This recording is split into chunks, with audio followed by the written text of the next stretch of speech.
Muy bienvenidos y seguramente para los que están desde la mañana la jornada ha sido larga, un poco más de paciencia, ya terminamos, pero además creo que muy interesantes estos dos últimos textos, entonces un poco más de paciencia y ya terminamos. En primer lugar, de verdad quiero agradecer la presentación de Elizabeth, pero no solamente la presentación, sino la invitación del grupo, del programa y del proyecto, del programa interinstitucional y del proyecto de autonomía y legitimidad. Y es en realidad también un agradecimiento doble. No solamente se trata de profesores serios, sino además gentiles, lo cual es doblemente agradecible. Y yo no había tenido la oportunidad de estar en esta universidad, la primera vez que vengo a la Nacional, y realmente es un gusto la vitalidad de los jóvenes y encontrarse también con colegas preocupados por el futuro de la universidad. Es una preocupación compartida. Yo me voy a permitir hacer algunas apreciaciones sobre los dos últimos textos, el de el colega José Gregorio y de Carlos Augusto. Algunas cosas que me parecieron, bueno, los textos son sumamente relevantes, pero hay algunas cosas que me parecieron más relevantes. Y también me permitiré formular un par de inquietudes en cada uno de los casos, y me voy a referir en orden secuencial, tal y como fueron presentados. Primero el de José Gregorio, que tal vez por los límites de tiempo y evidentemente para que no fuese mucho más prolongada la jornada del día de hoy, pues como ustedes se dieron cuenta, hubo un acotamiento del tiempo para las presentaciones y tal vez no nos reflejaron todo lo que está presente en el texto. Tengo entendido que van a ser publicados y que estos podrán ser consultados, pero a mí me gustaría dar una apreciación general de los textos. Yo creo que uno de los primeros méritos del texto de José Gregorio es preguntarse por el sentido de la evaluación en la universidad.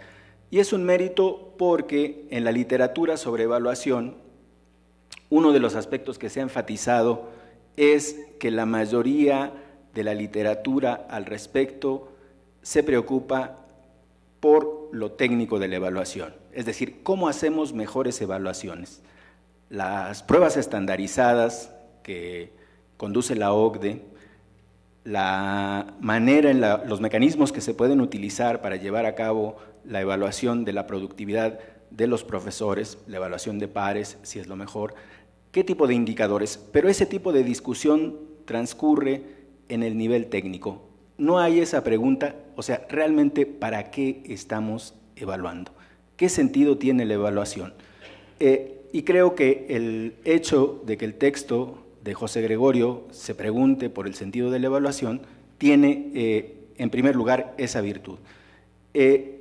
Segundo, hace o recupera, como lo señaló en su exposición, la clasificación, la periodización de Lincoln y Guba, de cuáles serían cómo se podría entender esa trayectoria de la evaluación, lo que mostró de primera generación hasta la cuarta generación y cada uno de los periodos que lo tienen, que nos permitiría entender en qué momento de la evaluación podemos estar, pero además cuáles serían estas experiencias en América Latina.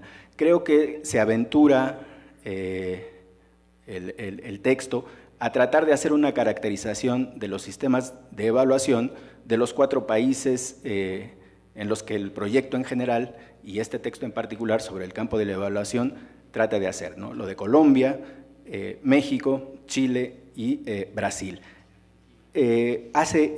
Claro, y Argentina. Trata de hacer esa caracterización de los sistemas, pero luego trata todavía de hacer un ajuste más y llevar al nivel de las prácticas, particularmente de 2 instituciones que, como señalaba Claudio en su momento, son las más conocidas de los países respectivos, en el caso de México, de la UNAM, y en el caso de Colombia, la Universidad Nacional, pero que tal vez, y efectivamente así es, como lo dijo Claudio, no sean representativas del conjunto, son singulares, particulares. Lo que sucede en estas instituciones no es lo común, no es lo frecuente, no es lo característico de estos países, pero como hace esta caracterización, trata después de conectarla con esas 4 generaciones de los momentos de evaluación que tenía. Entonces me parece que tratar de preguntarse por el sentido de la evaluación y tratar de hacer una caracterización de estos sistemas de evaluación es muy meritorio del texto. Una de mis sorpresas al leer el texto es la convergencia en los momentos de evaluación en el caso de Colombia y de México. Yo al comienzo, lo confieso, yo no conocía demasiado de la realidad educativa de Colombia y creí que tenía una periodización diferente de discusión del campo de la evaluación. En el texto me encuentro que en realidad las primeras discusiones acerca de la evaluación y acreditación son del 93, según lo refiere el texto. En México el tema de la evaluación comenzó a ser motivo de debate también en el año 90 y en el 92 empezaron a crearse los primeros tipos de organismos. Entonces, esta convergencia de periodización me sorprendió un poco porque, como les comentaba, yo suponía que era mucho menor, más reciente el tema de discusión acá, sobre todo ahora por lo de la reforma de ley, que era mucho más reciente esto. Pero, bueno, eso me sorprendió, aunque en la caracterización que hace José Gregorio de los sistemas, sí hay una diferencia. Y él señala lo que se comparte en los sistemas de evaluación de los países analizados y lo que hace diferente. Según se puede apreciar en el texto, el sistema que caracterizaría mucho mayor con esa tercera y cuarta etapa de generación de políticas de evaluación sería el sistema brasileño.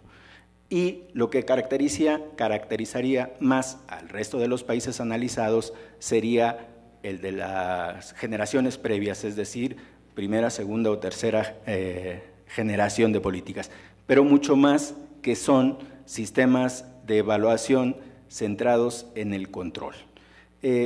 Esta caracterización general de los sistemas de la evaluación, del sentido de la evaluación, hay una tradición y una escuela vieja de la psicología que hace esta ubicación de los dos grandes esquemas que están detrás de la evaluación de cualquier tipo, lo que llaman evaluación sumativa y lo que llaman evaluación formativa. La primera, dirigida al control, utilizada fundamentalmente para asignar un valor a algo. Tiene por finalidad clasificar, ubicar, asignar un valor. La segunda sería la que tiene por finalidad principal llevar a un mejoramiento de la actividad, retroalimentar, tratar de mejorar eso. En el texto decía la caracterización de ambos, de los diferentes sistemas de evaluación estarían entonces, con excepción de Brasil, en este tipo de esquema, en el esquema de control.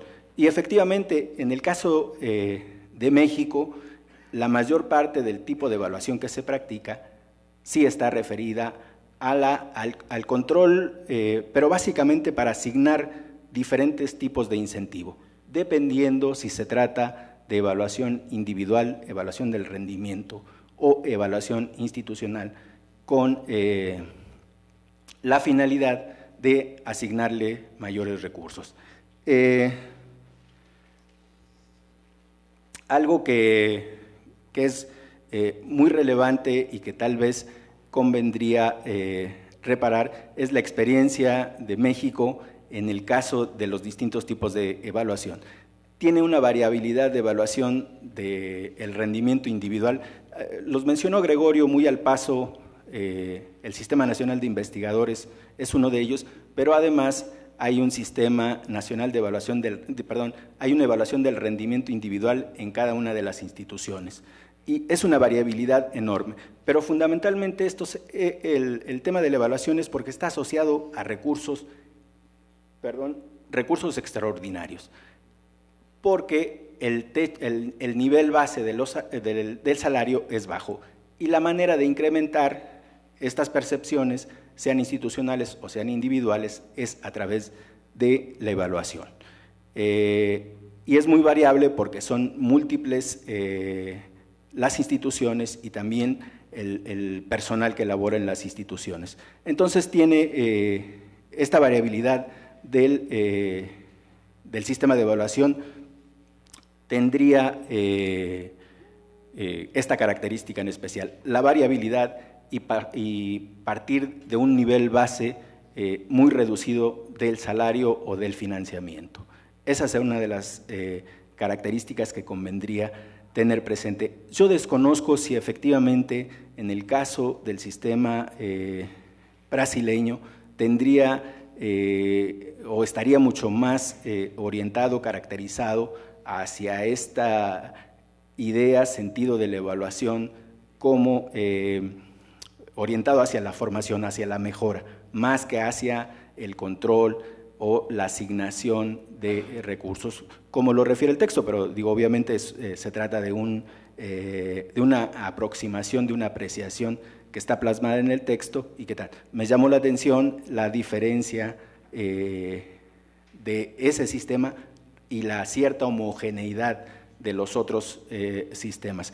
Ya en las prácticas de cada una de las instituciones, bueno, ahí sí podemos ver diferencias, quizá solamente por el volumen de las instituciones. En el caso de la UNAM, que reúna una cantidad importante de estudiantes y de profesores y distintos niveles y que tenga programas para cada uno de ellos, es eso. Entonces hay esta variabilidad y esta diferencia.